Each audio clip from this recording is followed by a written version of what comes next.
Welcome to A Course in Business Miracles.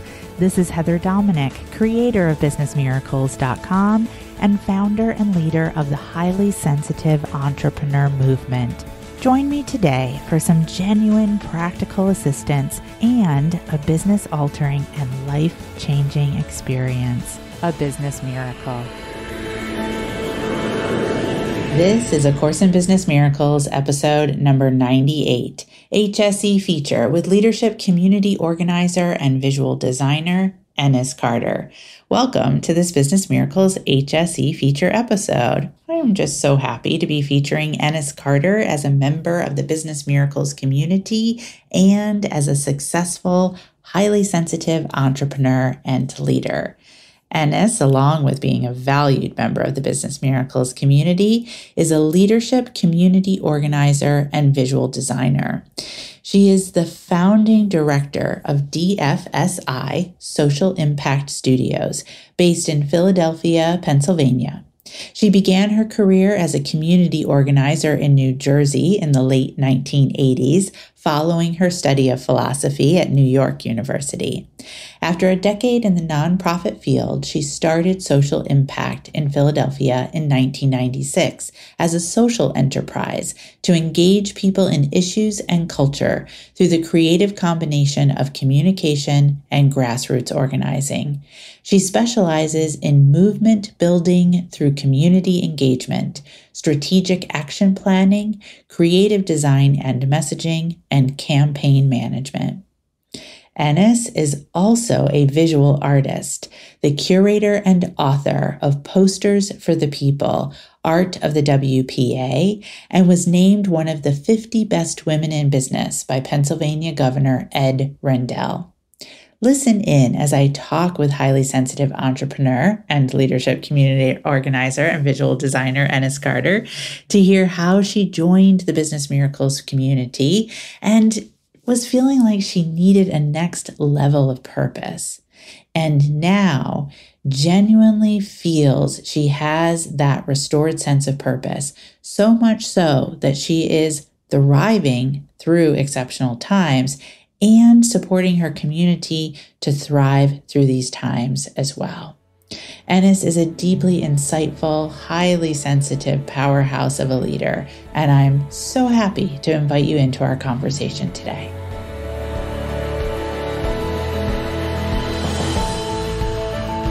Ennis, welcome to the Business Miracles podcast. Thank you so much, Heather. I am really looking forward to this conversation. First of all, I am just such a fan of you and your work and all of the ways that you show up as a highly sensitive entrepreneur and leader. And I'm really excited for all the ways that I get to work with you more deeply as we head into 2021, and that includes this conversation. So I'd love for us to start just by having you share just a little bit about, when you first learned that you were highly sensitive and maybe even a little bit about, what was going on for you when you and I first connected. How did your HSE and HSL journey begin for you? Sure. Thank you so much for having me. I've really been looking forward to talking with you too about this, because it's so easy to jump right into the program. To be able to just back up and think about how I got here is always just really a great thing to do. So yes. I think I really learned about being highly sensitive through trying to help my daughter, who is 16. I was a teenager once, so I was kind of understanding and feeling this empathy around these teenage years, but it seemed like there was something else that was more deeply going on. And through kind of trying to help her with some challenges and struggles, our whole family, there's only 3 of us, my husband, my daughter, and I, we took, highly sensitive quizzes, and we listened to, Elaine Aron's book, and it became clear that we were all kind of in that boat, which was great because it was so amazing to be able to have something to name and identify after years and years and years of just feeling completely, out of the loop of everything. So that coincided with me kind of thinking, well, is this maybe one reason why I continue to struggle in just how I'm feeling about a business that I've been running for almost 25 years? And as a good HSE, I went to the internet and did some research and I put, highly sensitive business or something along those lines, and you came up. And I took the quiz and I was really excited, but I was also it almost seemed unreal that there would be something that combined these elements of high sensitivity and being an entrepreneur. And I think that that's one of the things, my experience of being a highly sensitive entrepreneur is that is one of the things we do best is we combine two things or multiple things that don't seem like they would go together. And there's a sweet spot that really makes them like why we're here to do this work. Right. That's such a good point. Things that wouldn't seem like they would go together probably more for those who are not highly sensitive. But for those who are highly sensitive, it makes sense or, like you said, is really needed. I so appreciate, you pointing that out, really highlighting that. And also that was your experience, that one, you had the highly sensitive awareness to actually search for that combination, and that I came up. Yay! Yes. And even better, I got it. I took the quiz. I got the information. I was like, yeah. And I'm on the email list. And it just kind of, I didn't act right away. And I remember maybe a month or so later, I'm sitting in the living room and I'm like doing a classic, agitation, HSE agitation mode where I'm just like, what am I doing? Why am I still struggling? And my husband, who is we've been together 35 years and he's been through it all with me. At one point he just said, maybe you need a coach.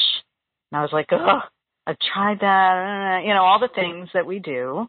And I did a classic move, which was my pusher move as a highly sensitive entrepreneur. I was like, I don't know. I just got to go back to work. And I got in front of my computer and I opened my email, and the first email I got was some kind of promotional email that was about your program. Oh, wow. And I said, I love it. This is it. Right, exactly. The signs, right, are nudging you even as you're trying to go into that coping mechanism of pushing, and, yay on you for being able to pay attention and receive the signs, even if it, took a couple of knocks, but, that's what happens. We don't necessarily get it. Yeah. Just 1 year? Are you kidding? July of 2019. Oh my gosh, I feel like I've known you forever. I know. This year. Soul sisterhood. Yeah, that too. Yep. So in 2020, I hear you. So tell me then what has changed for you since the moment where you paid attention to that email and we've begun our connection, and you have really, truly been, such a demonstration of what it is to really use the trainings, the teachings, and the tools, that we provide. What has happened for you? What's it like? Yeah. So I think the most important thing for me to say is that I have really restored my understanding of my purpose. And that is a big thing to say. Like really, really a big thing to say. Like a restored sense of purpose sounds almost too ridiculous to say. So I just want to pause and say, like, I really mean that. That's not just like me, like saying something that sounds like good marketing, like language. Speak to what it means to you, because I've watched you go through this and I agree with you. It is massively profound. So maybe speaking from that perspective would be supportive to someone who's, just struggling with the same. Yeah. Because there are a bazillion ways that you can be, if you are a person that is conscientious and you care and you're trying to do your best, which I think at the core everybody is, that you can just, there are a bazillion ways that you can try to keep moving and keep, thriving. And as you get older and in middle age, you can either just kind of keep going with it or keep moving forward. And I think for me, because the work I do, the calling I feel, that everything leading into a sense of purpose is ultimately the thing that really makes me feel connected and one with the world. And it is a mindset and a belief and a core feeling that you can't rush, but you can't wait for. And for me, it was a combination of being open to that. And at the beginning of the program, it doesn't happen instantly. I had to bring myself. I've invested in this. I said, what do I need? I can't keep going like I'm going. I'm on a hamster wheel. I was given an answer in all of these different ways. And a lot of it is my own responsibility. And that was the big thing. Having to acknowledge that we're grown ups and take responsibility. It's just oh, really? I got to do that. But as a result of doing that and sticking with it very quickly, I would say, in the big scheme of thing, within a couple months, I was really able to be brought to the things that matter to me most, which is purpose, which is calling, which is the intangible parts of what drives me as a entrepreneur, as a creative, and now I'm finding as a highly sensitive person. Yeah, really amazing. And again, so valuable to understand what is of value to you and then to be able to utilize something, like the training program, to be able to actualize that. And as part of that, like you said, to acknowledge, right? Oh, yeah, I have to be a grown-up here. And I appreciate that you spoke to that, because that is an area that we tend to share as highly sensitives, where we are meant to grow and become mature, but not necessarily in just the socialized way or definition of maturity, but mature as our own highly sensitive self. And, there's crossovers, but there's a difference there. And so how has this shown up in regards to, tangible, more maybe outer results that you've been able to see with your physical eyes, experience with your physical body as a result? So this year, I was gearing up for 2020 to be a complete business model shift in a business that I've had for 25 years. Next year will be our 25th anniversary. And I was all I've done it, I've built systems, I've done all sorts of things, or I've reinvented our business without losing the core purpose of it, many times. But in 2020, I was okay, we're really changing this to support something different. And 2020 being what it is, actually, the fact that I was at a point where I understood and had restored my sense of purpose, when everything started to hit in March, I actually had a revelation that I wasn't needing to completely change my business model, but that was part of me really being completely honest externally with what the purpose of what my purpose was and what the purpose of our business is. And so we were able to, there was a tiny bit where I was oh, great, here we go. I was all set to try to do this thing. And here again, why is this happening to me again? That thing we tell ourselves as highly sensitive people who are connected to something bigger than ourselves. Sometimes what we do with that is we flip that into oh, the universe is pushing me down again, when it's actually about we're being given a gift of being able to pursue what we really are here to do. And that's my feeling. Yes. I was able to very quickly provide for my community, my client collaborators, anybody that we have worked with in the last 25 years in the field that we work in. I was very quickly able to provide support in a time when people were totally shutting down and freaking out. And it not just gave me a feeling of stability and purpose and gave something, I believe, to my world and my community, but it put me back out there on the map of people seeing what I really do instead of what they think I do.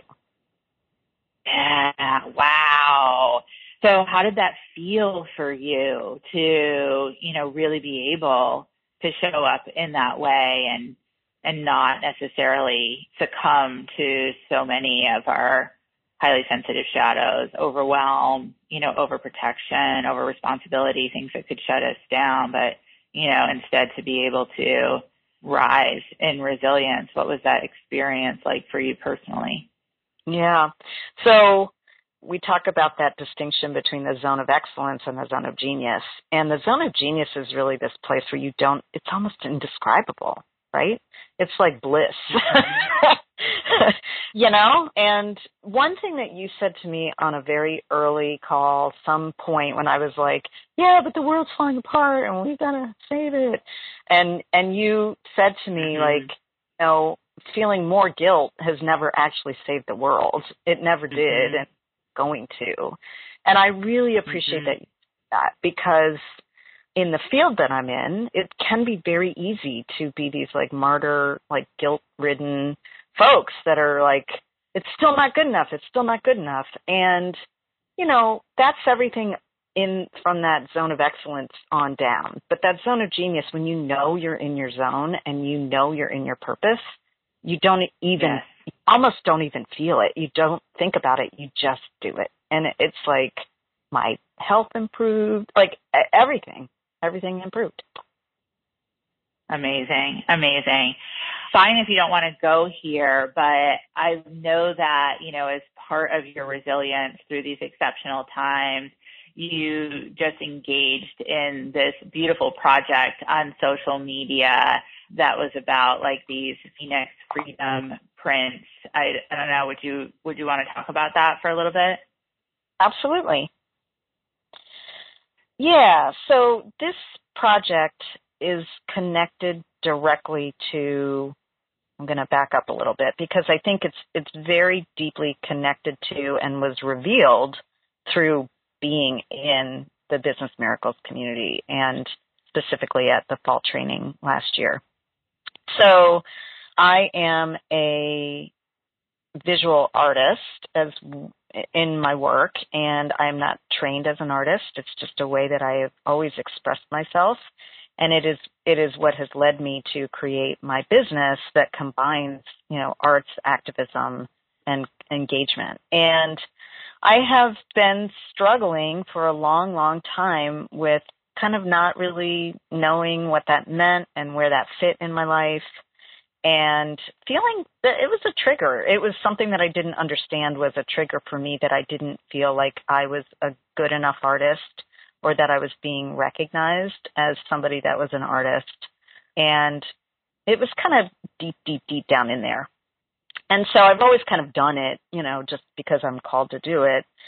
And last year at the fall training retreat, you took us through a process that was really our shame transformation and identifying triggers. And I went through a process where, I was kind of going along and putting in things that were more related to my business as a leader of my business. So what are the things that trigger me as an activist or as a creative business owner?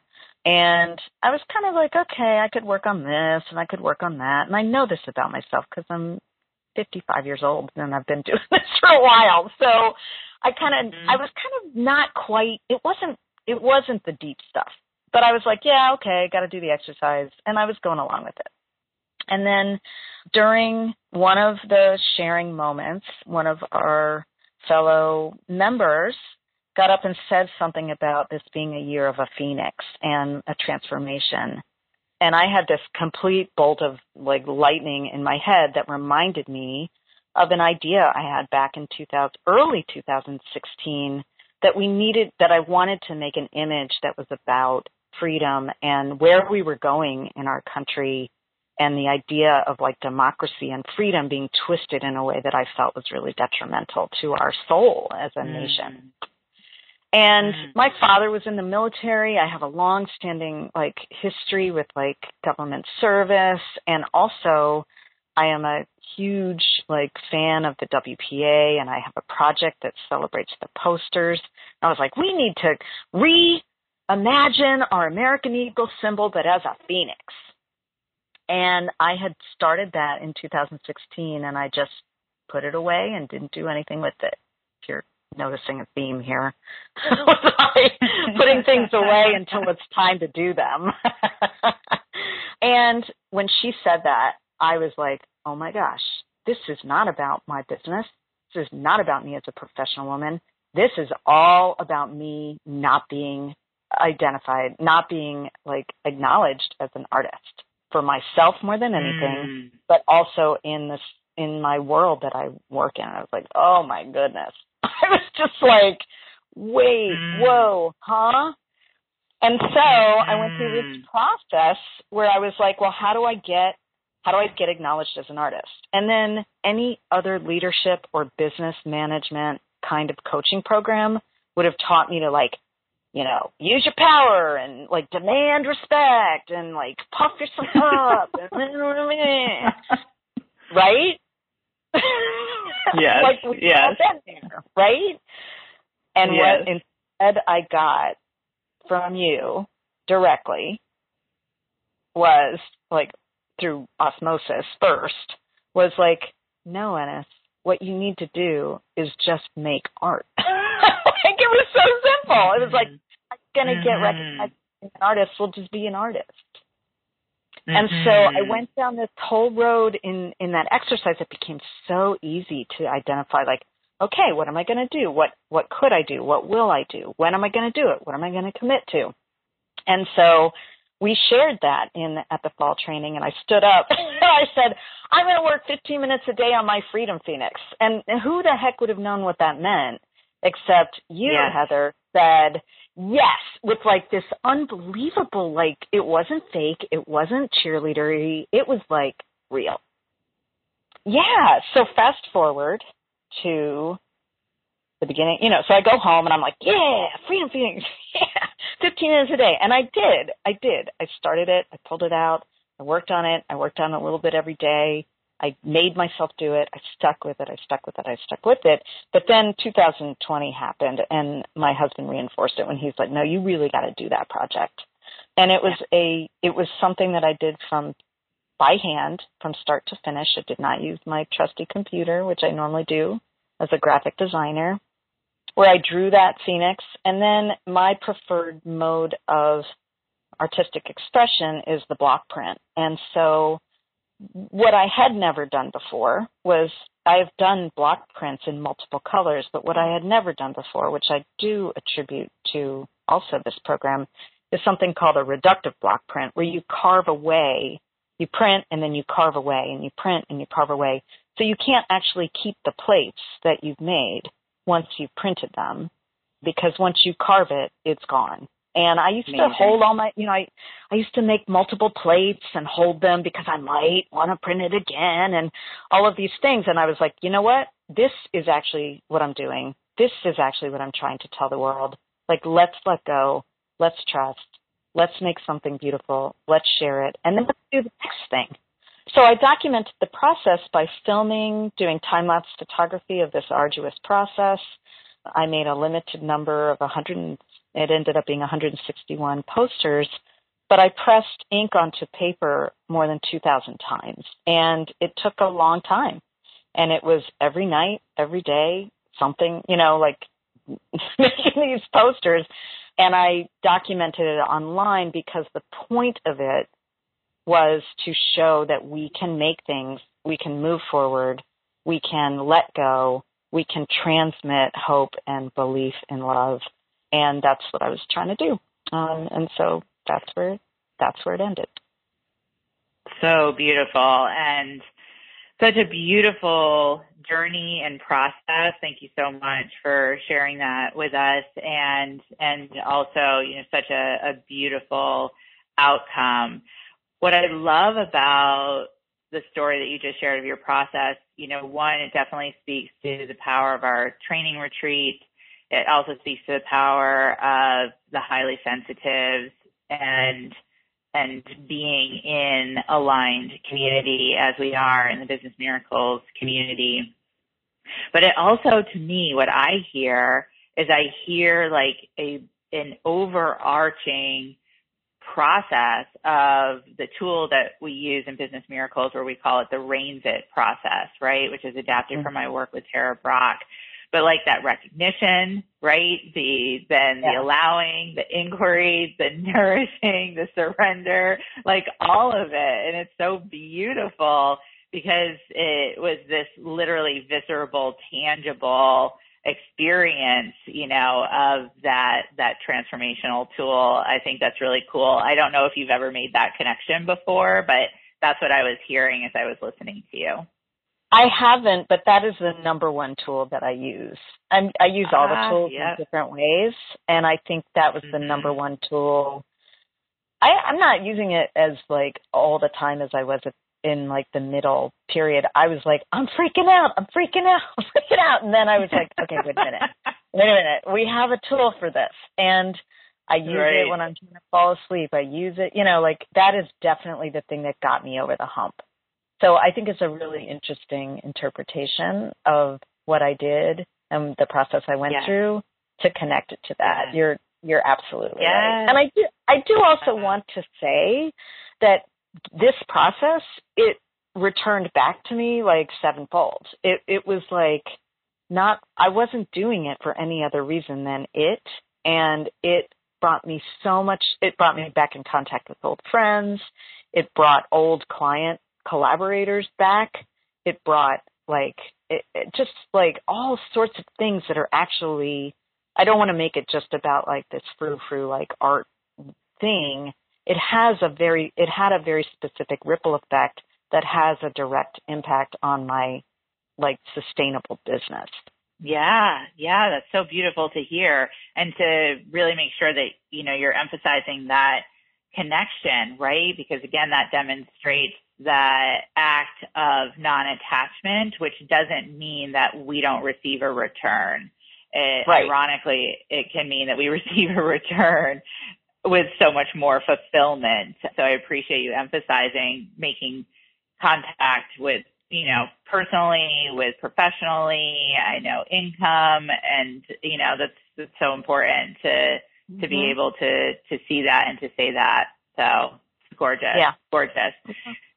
So Ennis, what is next for you? Oh my goodness. Well, we are celebrating our 25th anniversary next year at Social Impact. Amazing. And congratulations. Thank you. Yes. And I am so excited, not just like, oh, what are we going to do? How are we going to do this again?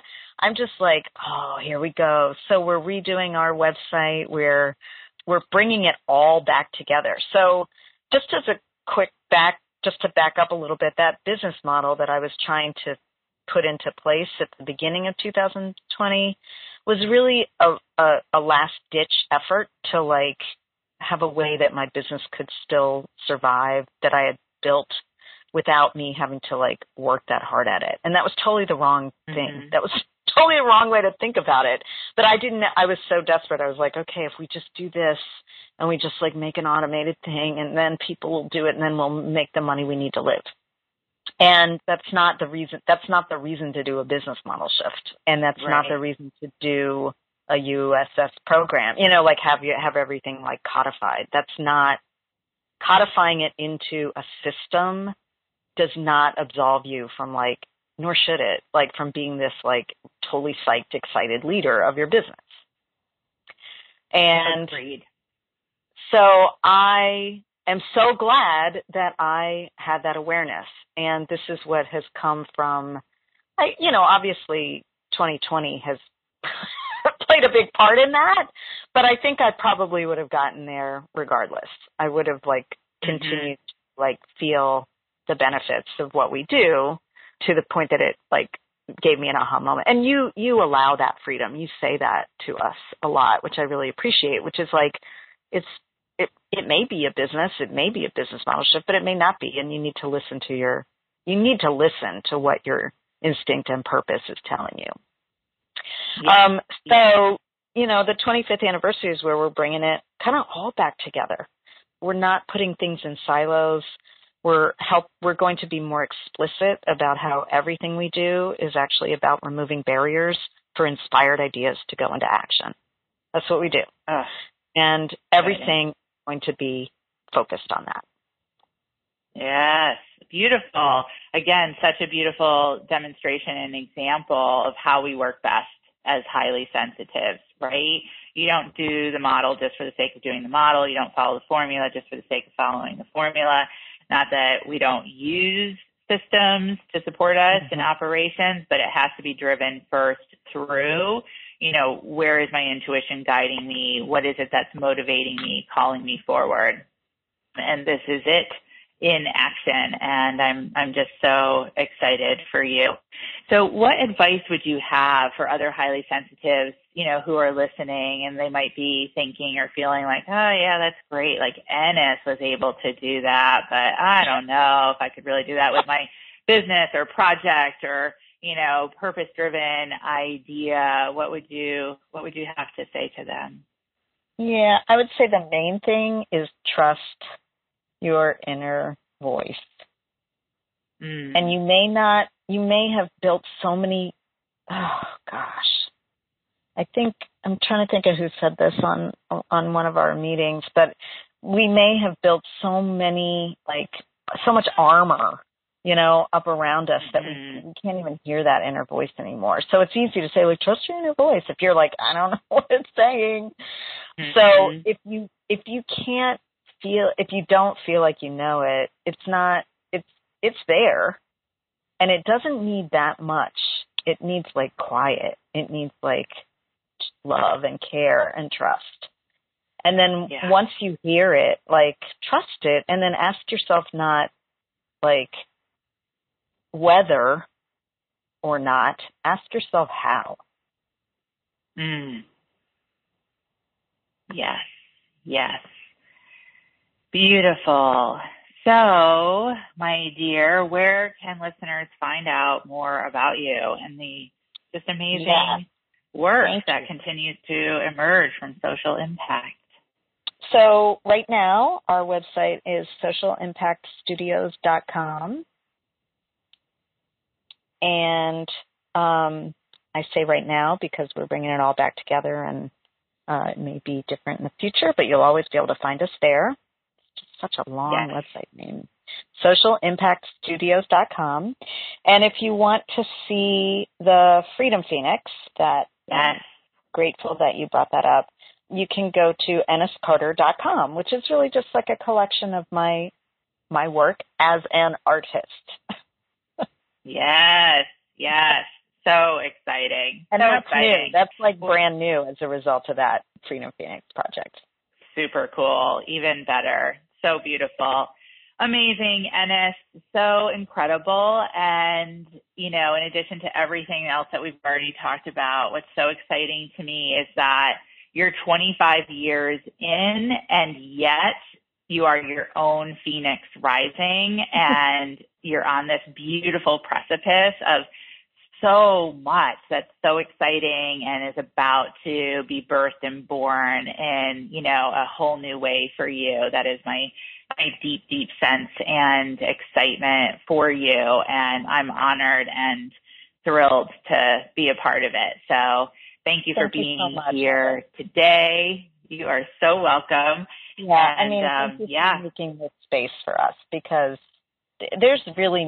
it's rare that you can go into a community, especially as a highly sensitive person, and not be like, yeah, I like this part, but I don't like that part. Like, it's rare that you can go into a community and be like, what? Yes, this speaks to me. Yes, I trust these people. Yes, everything seems yes.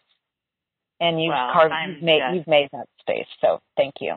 Oh, you are so welcome. And I'm just so grateful, that's that's your experience. And we are so fortunate to be traveling and journeying together in this way. So again, thank you. And for everyone listening, until next time. Thank you for listening, and I hope you enjoyed this episode of A Course in Business Miracles. If you're ready to learn how to use your highly sensitive abilities to support you in being purposeful, profitable, and empowered rather than scattered, poor, and undervalued, take my free self-quiz to find out if you are indeed a highly sensitive entrepreneur. And if you are, along with your quiz results, you'll receive my free HSE Success Guide, which will teach you how to have your highly sensitive abilities working for you to create the results you desire in your business. Take the quiz and receive your free success guide now at www.hsequiz.com.